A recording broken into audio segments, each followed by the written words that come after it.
Hi friends, இது உங்கள் first review channel. தனுஷோட பர்த்டே முன்னிட்டு அவர் இப்போ நடிச்சிட்டு வரும் வாதி படத்தோட ஃபர்ஸ்ட் லுக் போஸ்டும் மற்றும் டீசருக்கான அப்டேட் இப்போ வந்திருக்கு. தனுஷோட பர்த்டே ஜூலை 20th அன்னைக்கு கொண்டாடுறாரு.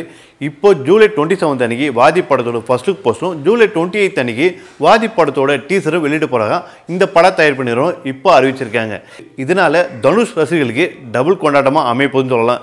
ஏன்னா தனுஷோட பர்த்டே முன்னிட்டு அவர் நடிப்பில் வெளியே இருக்கும் வாதி படத்தோட ஃபர்ஸ்ட் லுக் போஸ்டர், அது மட்டும் இல்லாமல் மறுநாளே ஜூலை 20th அன்னைக்கு வாதி படத்தோட டீசரை வெளியிடுறாங்க. தனுஷ் இப்போ அடுத்தடுத்து நிறைய படத்தில் நடிச்சிட்டு வராரு. இப்போ ரீசெண்டாக பார்த்தா ஒரு ஹாலிவுட் ஃபிலிமில் தி கிரே மேன் அதுலேயும் நடிச்சிட்டு வராரு. அந்த படத்தோட ப்ரெஸ் மீட்டும் பார்த்தவங்களுக்கு சில நாட்கள் முன்னாடி நடந்து முடிஞ்சது. இதில் நம்ம தனுஷ் ஸ்டைலாக வந்து எல்லாரையும் அசத்தினாரு. மியூசிக் டைரக்டருக்கான நேஷனல் அவார்டு வாங்கின ஜிவி பிரகாஷ் இந்த படத்தை டைரக்ட் பண்ணது வெங்கி அட்டலு. இவர் தெலுங்கு பட டைரக்டர். இதுக்கு முன்னாடி பார்த்தவங்களுக்கு நிறைய தெலுங்கு படம், இதுதான் தமிழில் ஃபர்ஸ்ட் படமாக தனுஷை வச்சு எடுக்கிறாரு. தனுஷோட பர்த்டே முன்னிட்டு இப்போ இந்த வாதி படத்தோட அப்டேட்டை கேட்ட பிறகு அவருடைய ரசிகர்கள் ரொம்ப சந்தோஷமாக இருக்காங்க. சோஷியல் மீடியாவை இப்போ தெரிவிக்க விட்டு வராங்க. இந்த வீடியோ உங்களுக்கு பிடிச்சிருந்தா ஃபர்ஸ்ட் ரிவ்யூ சேனலை லைக் பண்ணுங்கள், ஷேர் பண்ணுங்கள், சப்ஸ்கிரைப் பண்ணுங்கள், மறக்காமல் பெல் பட்டனை ப்ரெஸ் பண்ணுங்கள். நன்றி.